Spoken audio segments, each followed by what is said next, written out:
Hello, everyone, and welcome back to Fan Talk, your favorite podcast by your favorite fan. That is me, Kyle Brenchley, manifesting some tropical vibes today. I got a new candle. Shout out to the candle. Pineapple coconut is the scent. Rogue One still in the house. It snowed today, so I am manifesting some tropical vibes. I wish I was on a beach in Hawaii. I wish I was in the Caribbean. Let's plan a trip and all go together. How does that sound? That sounds great. Welcome and thanks for joining me today on Fan Talk. We have an awesome episode. I have a lot to talk about, so I just want to hop right in, get past all the fluff, and get to the point. But first, I have to mention that this is a podcast by me, Kyle Brenchley. You can find it on YouTube, Spotify, and iHeartRadio. It's called Fan Talk. Let's do our song of the day. Shout out to my cousin, Mason Iverson. He got the song right. If you did not see it, it is posted on my Instagram story as well as on the last YouTube video. So, 15 seconds of the song. If you can guess it right, I'll keep a tally to see how many people have got it right over the couple weeks I'm doing this. Winner gets a $25 gift card to the restaurant of their choice. So without further ado, let's play the song for this week. 15 seconds starts right now.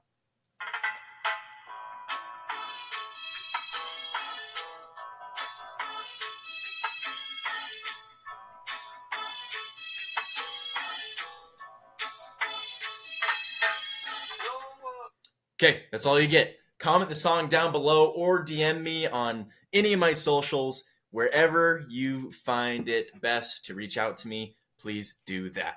Okay, so obviously the big game, as people are saying, is coming up. Super Bowl Sunday is finally here. But first, before we get to that, let's talk about the NBA trade deadline. The deadline is today. Today is Thursday at 1 p.m. Eastern time. So it's already over by the time this video is going to be released. But let's go take a look at some of the trades that have gone down already. It was pretty quiet leading up to today. Not much was really going on.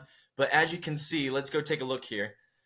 Today, February 8th, a lot has happened in the last little while. So let's start here. Let's actually start yesterday. Xavier Tillman. I think the biggest trade yesterday was Xavier Tillman to the Boston Celtics for 2 second-round picks in future years. Obviously, the Celtics are top of the East right now. They are making a push for an NBA Finals, NBA championship. They have all the pieces. They added Porzingis and Drew Holiday in this offseason. Xavier Tillman is just another solid role player that they can add to their depth and making them a very dangerous team. Some big news out of Utah. Let's talk about this Utah Jazz trade. We'll get there. Let's talk about this trade first. The 76ers are acquiring former Oklahoma guard Buddy Hield from the Indiana Pacers for Marcus Morris and Furkan Korkmaz and 3 second-round picks. So, Philadelphia 76ers, same kind of deal, having a really good year. Joel Embiid is out on injury for, I think it said 4 weeks. He has to do some surgery and some recovery.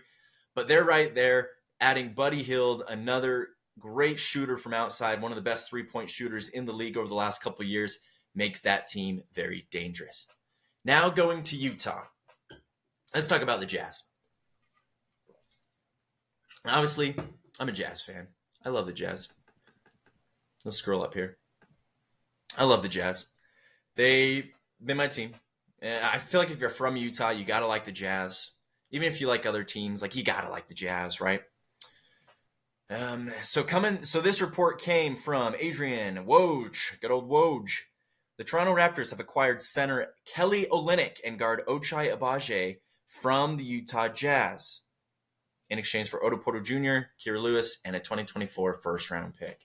So, initially, Kelly Olynyk and Ochai, we love those guys. Those guys were really good for the Jazz, honestly. They were kind of fan favorites. Everyone really liked Kelly Olynyk with the hair. He had some great passes. A lot of people thought Ochai Agbaji was a very attractive-looking man, and it's kind of funny reading the Twitter comments. A lot of people out there are going to be sad that they don't get to see his pretty face on the Jazz telecast anymore. But it looks clear the Jazz kind of have the front office. They have a plan. They want some first round picks, so they got one. Otto Porter Jr. and Kira Lewis. I don't know if they'll really do much or if they're just pieces that will be moved along as well. But I think a lot of Jazz fans are a little upset about this trade. They also did a trade yesterday where Simone Fontecchio was traded to the New York Knicks. No, was it the Detroit Pistons? Yeah, to the Detroit Pistons for Kevin Knox II. So we'll see. I think there's just a lot of emotion tied to players, and at the end of the day, it's a business, and unfortunately, players can't stay there forever. As we know, with this next trade involving former Jazz man Gordon Hayward, he is going to the Oklahoma City Thunder for Trey Mann and Davis Bertans. So, I mean, he kind of been stuck in Charlotte for a little bit. They thought teaming him up with LaMelo Ball and PJ Washington and Miles Bridges would have been, something. But the Hornets have just been bottom of the league every single year. Absolutely terrible. So, I mean, Gordon Hayward's getting old anyways. Like, they probably want to build a young team. So they shipped him off to the Oklahoma City Thunder, where he can be a mentor to that group of young athletes there as well. It looks like 76ers are making another trade. They traded Daniel House to the New York Knicks. Kyle Lowry might be involved in that one. The Knicks are also acquiring Alec Burks, two former Jazzmen, Alec Burks and Bojan Bogdanovic from the Detroit Pistons for Quentin Grimes and two future second-round picks. The Mavericks are going to land Daniel Gafford. And let's see, the Raptors are trading point guard Dennis Schroeder and forward Thaddeus Young to the Brooklyn Nets in exchange for Spencer Dinwiddie. That's an interesting one. And the last one on here that made it before the cut is that the Charlotte Hornets are sending PJ Washington to the Mavericks for Grant Williams and Seth Curry and a pick in the future. So honestly, pretty quiet trade deadline. Over the summer, there was a lot of trades and a lot more movement with free agency and the draft and trades and different things like that. And it usually is in the offseason. There's more stuff that happens. So pretty quiet trade deadline. A few moves there. If you want to go and check it out fully, you can go to ESPN and go to the trade tracker, and it can breaks down every single trade. There were some that happened before the trade deadline a couple weeks ago that you can check out as well that I didn't mention here. But go ahead and do that. Okay. Gotta pause. So let us do this now. It is Super Bowl Sunday, the big game. I don't know why people are calling it the big game. They just won't call it the Super Bowl. I mean, I do have my suspicions, and I don't want to spend too much time ranting about this, but it has been interesting to know, I work in the news industry, how much publicity this Super Bowl is getting. And every Super Bowl does. It's the biggest event of the year, watched by literally millions of people, if not billions, probably just millions, all over the world. Like, a lot of the viewers don't even care about the product on the field. They couldn't name 3 players on either team, except for this year. It's different. They can name 3 players on one particular team, and you guys know what I mean. But it's just been interesting. Like, every news story, every day, there's been at least one mention of, the Super Bowl and who's going to be there and all this jazz. So let's start off my Super Bowl preview with a little game. It's going to be called the Fan Talk Super Bowl Game. So let's go take a look. Let's share my entire screen here. Okay, so here we go. My entire screen. Whoa, look at that. Inception. Okay, so let's go here. And I'll just go like this so we don't have to see Fan Talk Inception. Look at that behind there. Oh, this is the podcast that never ends, unfortunately for you. It will just keep going on and on and on.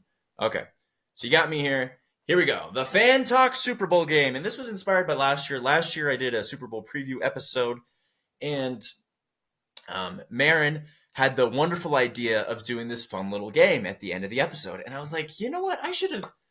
That's a fantastic idea. I should have done that during the episode. It's more engaging, more interesting than anything I have to say. So, shout out to Marin. Thank you. I am doing this again. I changed some of the questions since it's a little different Super Bowl this year, but the inspiration is definitely from her. So, the Fan Talk Super Bowl game. I have a couple questions here that I am going to answer for you. And feel free to answer below what you think the answer to these questions will be. Okay, so the first celebrity to appear in a commercial. I think this question is potentially a little tricky. Obviously, there's a lot of celebrities that are going to be there. Obviously, there is one particular celebrity that is going to take the bulk of the attention. Obviously, there's Usher performing at halftime, and he's a big deal. The first celebrity to appear in a commercial. I'm gonna say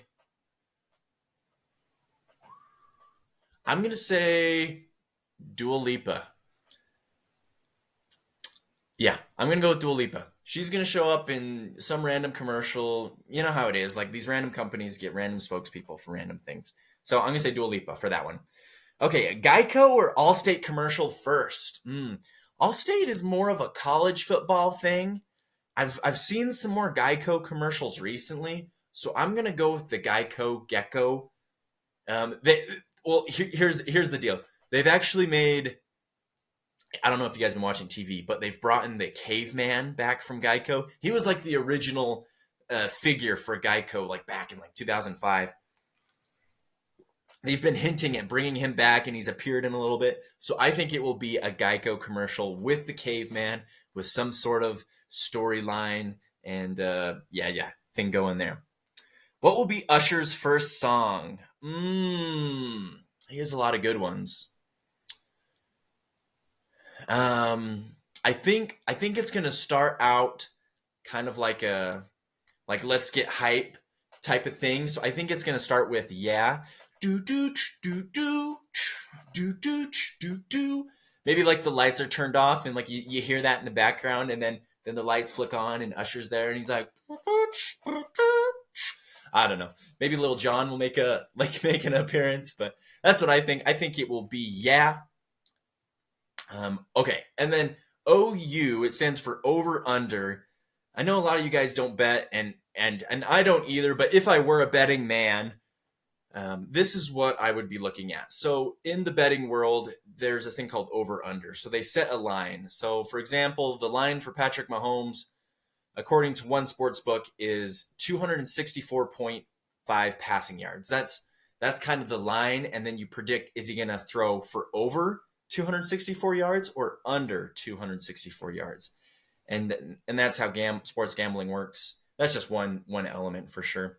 But over under, will he throw for more or less 264 passing yards by Patrick Mahomes? I think that he will throw less. I think it will be. I'm going to take the under on this one, but not by much. He'll probably throw for like 240 or 250, 230. Somewhere in that range. So I'm going to take the under on passing yards by Patrick Mahomes. Over under 90.5 rush yards by Christian McCaffrey. Christian McCaffrey, he's the running back for the San Francisco 49ers. I think I'm going to take the under on this as well. The Chiefs defense is really, really good. And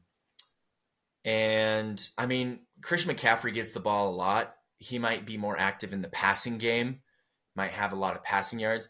Again, he might get close. He might get like 75, 80 rushing yards, but I don't think he has 95, 100. Not in this game. Not when the Chiefs are playing this good and when everybody's watching and all that fun things. Okay, and then the over-under. How many times will Taylor Swift be shown?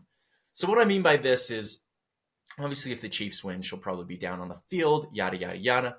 I mean, like, different shots of her. So if you've been watching the NFL season, every single Kansas City Chiefs game that she's been in attendance for, if like Travis Kelce does something good, like the cameraman, like it flips to a shot of Taylor Swift in the press box cheering or going like this or yelling at the refs or doing some weird handshake with Brittany Mahomes. So that's what I mean. Like, how many times will Taylor Swift be shown in camera shots like that? Over under 7. It is the Super Bowl. If this was a regular season game, I would say under. Although she was shown a lot, I don't think it was quite 7. I think maybe like 5 times. But since it is the Super Bowl, 7. 7's kind of a tough number, though. Ooh, over under 7 times. Last year, we were doing an over under on how many songs Rihanna would sing, and I did an exact number. But I'm not going to do the exact number this year. I'm going to do, it's the Super Bowl. I'm going to do over. She's going to show up like 8 times, 8 or 9 times. I'm going to take the over on that one. And then here we go. The last question. And now I'll kind of, not digress, but kind of expand out and kind of give my analysis of what is going to happen. So let's stop sharing my screen. Let's go back to full screen here. Who will win, the Kansas City Chiefs or the San Francisco 49ers? Patrick Mahomes versus Brock Purdy. Andy Reid versus Kyle Shanahan. Midwest versus Coastal West. Swifties versus the rest of the world. Kansas City Chiefs obviously have proven that they can win any game. Any game they play, they can win. And that's impressive. That is a good place to be as a fan if you know that your team, when they step on that field, there is a very good chance that they win that game. Very good chance, especially in the playoffs. And I've mentioned this before. Patrick Mahomes is the quarterback with Andy Reid as the head coach. That's gonna go on for seasons to come. Patrick Mahomes, I think, is 27, 26 or 27 this year, maybe even 28. Who knows? But still, a solid, at least 7, 8 years left of this. Their defense is much improved. Even though the receivers haven't been great, they've stepped up. Travis Kelce, of course, is one of the best tight ends in the league. It's very hard to schematically beat the Kansas City Chiefs and outplay them and have better talent. 49ers are a tough team, though. The 49ers are a team that don't back down. The 49ers are solid. They're very good. They're a very good team. Brock Purdy does what he needs to do. Christian McCaffrey is one of the best running backs in the league. Great coaching, Kyle Shanahan. Great defense. Weapons like Deebo Samuel, Brandon Ayuk, and George Kittle. The kicker, though, has some issues, Jake Moody. So that's something to keep an eye on. This game is played in Las Vegas. First time a Super Bowl is ever held in Las Vegas. And that's because the Raiders just barely moved there, a little while ago. Tickets are through the roof. Ticket prices. The whole strip is decked out. The Sphere. You guys not heard of the Sphere? They built this big sphere. It was displaying the Super Bowl 50 championship from the Denver Broncos 8 years ago. It probably has been showing, images of Kansas City and San Francisco and the teams and the different players and Taylor Swift and all that jazz.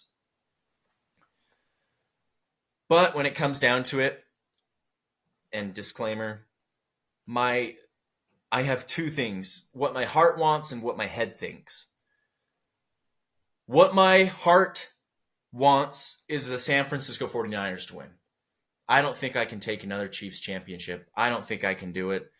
I don't think I can deal with all the jazz around Taylor Swift, Travis Kelce, and the Kansas City Chiefs. I can't take it anymore. I can't. So I will be rooting for the 49ers like they are my team. They are America's team come Sunday, for all I care. However, my head